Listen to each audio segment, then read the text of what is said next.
시청자 여러분 안녕하십니까? 10월 7일 토요일 JCN 모닝 뉴스입니다. 울산 남부권의 접견 지역인 부산 기장이나 양산, 서창 지역 등을 보면 하루가 다르게 도시 규모가 커지는 것을 볼 수 있습니다. 거기에 비해 울산의 환경은 비교가 될 정도로 정주 환경이 초라한데요. 뒤늦은 감이 있지만 이를 개선하기 위해 울산시가 남부권 신도시 건설 기본 용역을 완료하고 체계적인 복합 신도시 조성 계획을 마련한다고 합니다. 어떤 구상이 담겼는지 전우수 기자가 보도합니다. 울산 남부권의 접경지인 양산 서창동과 부산 기장군 일원. 하루가 다르게 대규모 아파트와 상권이 조성되면서 도시 규모가 갈수록 커지고 있습니다. 이에 반해 울산 남부권은 공업단지와 원전 등 산업시설로 가득 차 산업전진기지로서의 역할을 다하고 있지만 학교, 병원, 상권 등의 정주 여건은 기대에 크게 미치지 못합니다. 이 같은 현실적 문제에 대한 개선이 필요하다는 지적에 따라 울산시가 뒤늦게나마 남부권의 체계적인 복합 신도시 조성 계획을 추진합니다. 울산시가 지난해 10월 착수한 울산 남부권 신도시 건설 기본계획 수립 용역을 최근 완료해 기대를 키우고 있습니다. 남부권 신도시 건설 기본계획의 핵심은 7번 국도 우회도로 개통과 동해남부선 등 주변 여건 변화에 맞게 주거와 산업, 교육, 문화 기능을 갖춘 복합 신도시 구축입니다. 남부권 신도시 건설 기본계획 수립 용역이 완료됨에 따라 남부권 일원의 단계별로 복합 신도시를 조성 개발해서 부산, 양산 등 접경 지역의 인구 유출을 방지하고 남부권의 발전을 도모할 예정입니다. 수립된 기본계획은 전체 423만 2천 제곱미터의 수용인구 4만 5천 명 규모 조성을 목표로 하며 공영개발 방식으로 2단계로 나눠 추진됩니다. 우선 1단계는 청량 웅촌권, 2028년까지 수용인구 2만 3천 명을 목표로 산단 배후도시 조성과 자족형 복합단지로 조성됩니다. 2단계는 온양 원산 서생권, 산업 물류, 관광 내적 기반과 주거 기능 강화에 초점을 맞추고 2029년부터 2035년까지 수용인구 2만 2천 명 조성 목표입니다. 울산시는 이 같은 신도시 개발 사업과 이미 추진 중인 민간 개발 사업을 포함할 경우 남부권 인구는 18만 2,600명 규모로 늘어날 것으로 전망합니다. 울산시는 남부권 신도시 건설 기본계획 수립 용역이 완료됨에 따라 올해 10월부터 1단계 선도 사업에 대한 타당성 조사 등 관련 절차를 진행합니다.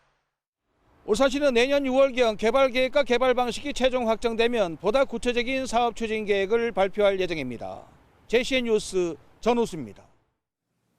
전국 유일의 한우불고기 특구에서 열리는 2023 울주봉계 한우불고기 축제가 어제 개막했습니다. 전국 봉계의 맛에 반하다란 주제로 6년 만에 열린 이번 축제는 오는 9일까지 축제 현장에서 고품질의 암소한우를 저렴한 가격에 맛보고 구입할 수 있습니다. 또 축제 기간 JCN 우리 동네 가수왕 등 각종 공연과 함께 한우버거 만들기 등 체험 행사와 한우 즉석 경매 등 다양한 즐길거리도 마련됩니다. 울산시는 탄소 중립 특화 연구 집적단지 조성을 위해 중구 다운동 다운목장 일원에 개발 제한 구역을 해제하기로 하고 어제부터 20일까지 주민 의견 청취 공람 공고에 들어갔습니다. 이번 공고는 사실상 울산시의 민선 8기 1호 공약인 개발 제한 구역 해제의 첫 사례라는 점에서 주목됩니다. 울산시는 공고에 이어 의회 의견 청취와 관계기관 협의, 도시계획위원회 심의를 거쳐 이르면 올 연말까지 도심융합특구 지정을 위한 개발 제한 구역 해제를 완료하고 오는 2026년부터 보상에 들어가 2028년 특구단지를 준공할 예정입니다. 울산시 보건환경연구원은 지난 7월에서 9월까지 3분기 수산물과 농산물, 가공식품에 대한 방사능 검사 결과 모든 시료에서 방사능이 검출되지 않았다고 밝혔습니다. 검사 대상은 수산물 162건, 농산물 41건, 가공식품 4건 등 모두 207건으로 모두 방사성 요오드와 세슘이 검출되지 않았습니다. 연구원은 2023년 말까지 총 630건의 식품 방사능 검사 실시를 목표로 하고 있으며 4분기에는 시민 관심도가 높은 수산물 위주 방사능 검사에 집중할 예정이라고 밝혔습니다. 북구 송정지구에 지하차도를 건설하는 공사가 5년 넘도록 아직 본격적인 시작도 하지 못하고 있습니다.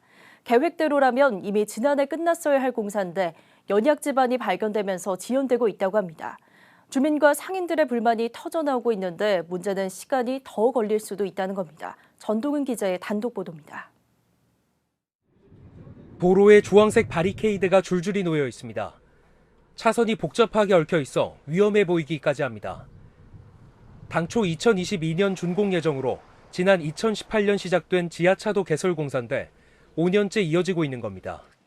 바리케이트 친 지가 언제인데 아직도 공사 진행되는 게 하나도 없습니다. 상인들의 매출이 50%에서 70%까지 떨어져 가지고 고사 직전에 놓여 있습니다. 빨리 공사 진행이 됐으면 좋겠습니다. 지난해 끝났어야 할 공사가 지연되고 있는 것에 대해 사업 시행사인 LH는 공사 중 변수가 생겼기 때문이라고 밝혔습니다. 설계 당시 지반 조사에선 문제가 없었는데 이후 이뤄진 지반 조사에서 연약 지반이 발견된 겁니다. 예정대로라면 지금 이곳엔 송정 지하차도가 있어야 합니다. 하지만 공사가 지연되면서 지금 시작해도 앞으로 3년이 더 걸릴 수도 있다는 분석이 나옵니다. 당초 계획대로라면 2022년에 끝나야 할 지하차도 공사가 2024년으로 다시 2026년으로 미뤄졌습니다. 공사가 자그마치 8년 가까이 걸리게 됐습니다. 설계 단계에서 꼼꼼히 지반 조사를 했다면 일어나지 않았을 일입니다.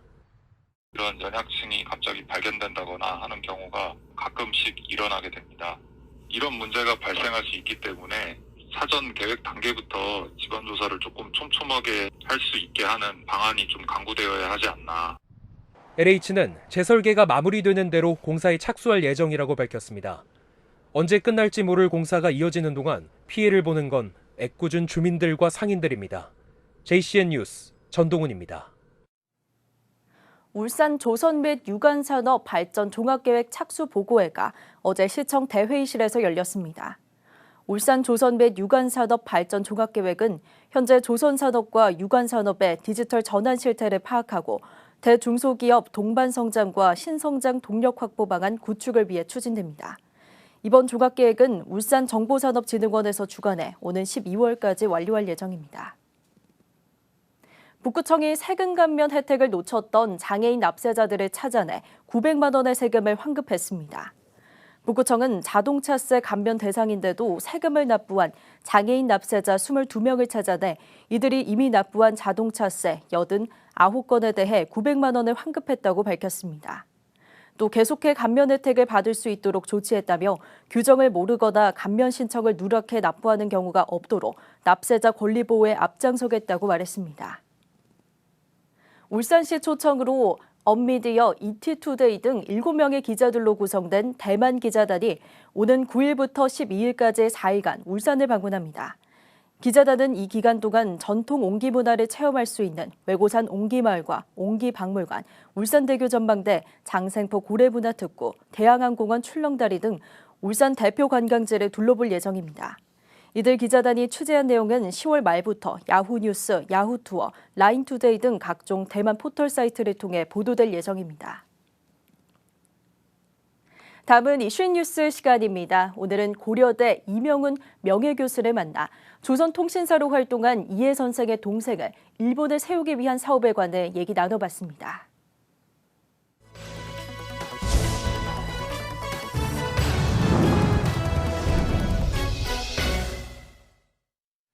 네, 조선 최고의 위교관이 누구인가 이렇게 물으면은 학교에서 우리가 배웠던 대로 거란과 단판을 지은 고려시대 서희 장군만 생각을 했었는데 그보다 더 탁월한 외교관이 울산 사람 이해 선생이었다는 사실은 우리가 나중에 알았습니다. 최근 들어서 울산에는 이해로라고 하는 도루명이 생겼죠. 자, 한마디로 말하면 세종 임금이 대신들과 국사를 논하다가 일본과의 외교 문제가 나오면 이 문제는 이해가 일본에서 돌아오면 논하도록 하라 할 정도로 아주 그렇게 인정을 받았다고 하니까 어떤 인물인지 짐작이 갑니다. 이번 주말에 충수공 이해 선생 기념사업 보고대회가 있다고 해서 이 행사를 열심히 준비하고 있는 고려대학교 이명훈 교수님과 얘기해 보겠습니다. 교수님 어서 오세요. 네, 반갑습니다. 네. 자, 우리가 이제 잘 모르고 있다가 기념사업회가 적극적으로 충수공의 공적을 알리는 바람에 이해로도 생기고 했는데 사학계에서는 우리나라 최고의 외교관으로 다 알고 있었고 책도 많이 나왔더라고요. 네, 고려 시대의 서희 선생을 잠깐 지금 언급하셨는데 예. 사실은 고려 시대 서희 선생과 또 조선 시대 이해 선생의 두 분의 동상이 우리 외교부 안에 있는 예. 그 국립외교원에 두 동상이 세워져 있을 정도로 예. 두 분이 참 탁월한 외교관이라고 할 수 있겠습니다. 예. 그리고 이해 선생에 대해서 학교에서 연구가 많이 진행되어 왔는데 예. 한국과 일본 양국에서 이해 선생과 관련한 단행본 연구소가 7건이고 예. 또 학술 논문이 35편 정도 나와 예. 있을 정도입니다. 교수님 쓰신 2권은 제가 읽었고요. 아, 예, 네. 고맙습니다. 이번 주말에 갖는 사업보고회는 어떤 내용으로 진행이 되나요? 예, 바로 내일 토요일 오후 2시 울주군청에서 개최되는데요. 예. 2005년 이래 우리가 진행해 왔던 기념 사업의 현황을 보고하고 예. 또 앞으로의 기념 사업을 전망하는 것이 그 내용입니다. 약 650명 참석이 예상되고요. 많이 오시네요. 김덕겸 시장님이 참석하시고 또 박진 외교부 장관님이 영상으로 축하 메시지를 보내주셨습니다. 예. 그리고 일본 대사관에서는 대사님이 오시지 못하고 제부산 오스카 저요시 총영사가 오시기로 되었습니다. 예.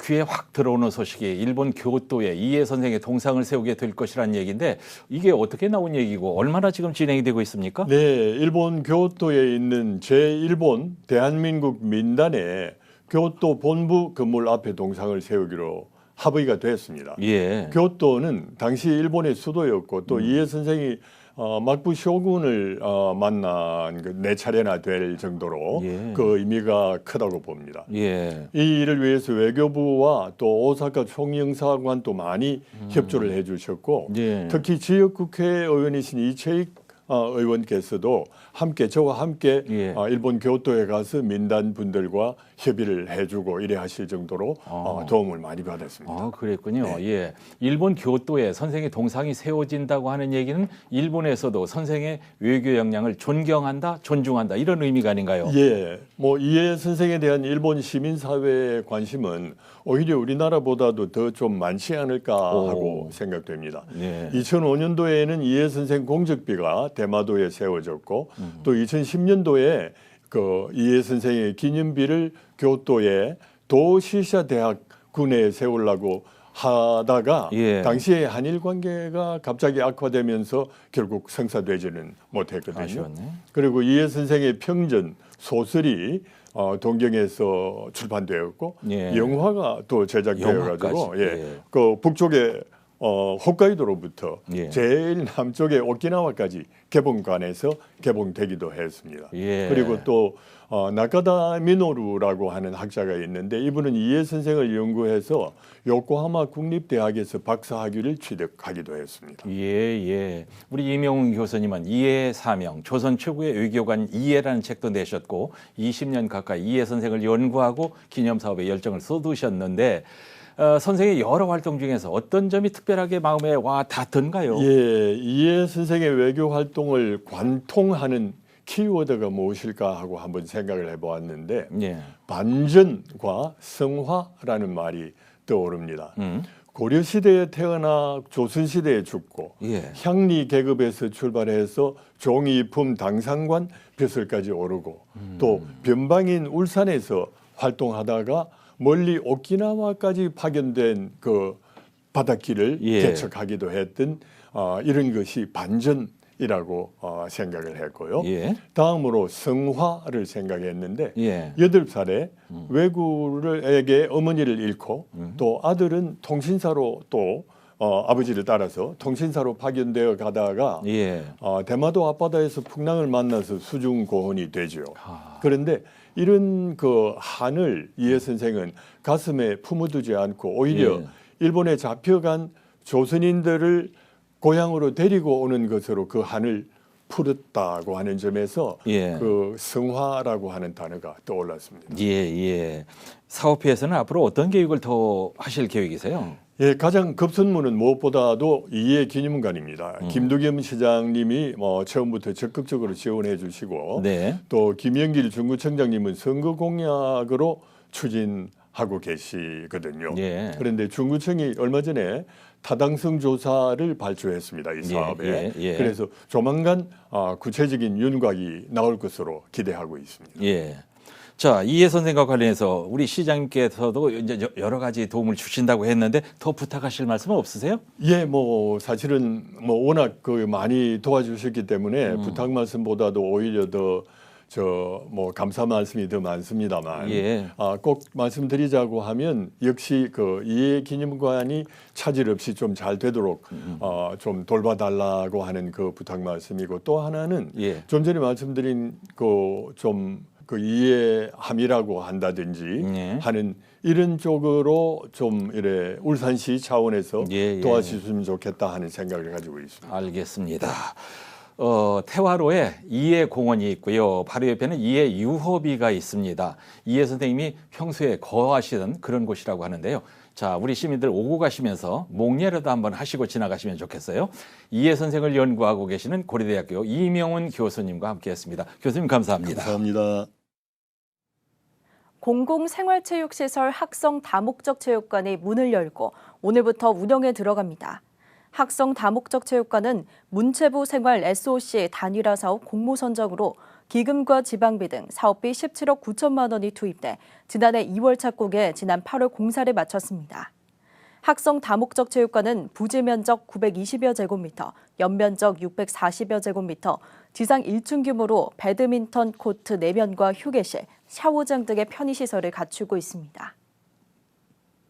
방인섭 시의원이 서면 질문을 통해 울산 관광 활성화 차원에서 제시한 태화강에서 장생포, 대양안 공원을 잇는 시내버스 노선에 대해 울산시가 유동인구 등의 장기 분석이 필요한 사항이라며 사실상 유보 입장을 밝혔습니다. 울산시는 답변에서 도심과 연계해 장생포와 대양안 공원을 오가는 시내버스 노선은 유동인구의 이동 경로와 운행 구간별 수요 등에 대한 검토가 필요하다고 말했습니다. 이어 우선은 시티투어버스와 관광택시를 주력으로 지원하되 향후 실효성 있는 다양한 시내버스 노선 지원 방안을 검토하겠다고 설명했습니다. 롯데 삼동복지재단은 어제 울주군 화랑체육공원에서 열린 경로잔치 행사의 기념 물품으로 3억 원 상당의 선물 세트를 전달했습니다. 선물 세트는 경로잔치 행사에 참석한 어르신 15,000명에게 전달됐습니다. 롯데 삼동복지재단은 신격호 창업주의 고향인 울주군을 위해 지난 2011년부터 매년 지역 경로잔치 기념 물품을 지원해오고 있습니다. 버스에 승객을 태운 상태에서 자신의 아내에게 운전 연습을 시킨 시내버스 운전기사에 대한 해고는 부당하다는 노동위원회의 판정이 나왔습니다. 시내버스 운전기사 A씨는 지난 5월 승객들을 태운 상태에서 자신이 운행하던 버스의 운전대를 아내 B씨에게 맡겨 1km가량 운전하게 한 것으로 알려졌습니다. B씨는 당시 대형 면허는 있지만 시내버스 운전 자격은 없었으며 이 같은 사실을 뒤늦게 알게 된 회사 측은 A씨를 해고했습니다. 하지만 울산지방노동위원회는 A씨의 구제 신청에 따라 지난달 14일 부당해고, 부당노동행위 구제 신청 신문회의를 열어 A씨에 대한 해고 처분은 부당하다고 판정 내렸습니다. JCN 모닝뉴스를 마칩니다. 함께해 주신 여러분 고맙습니다.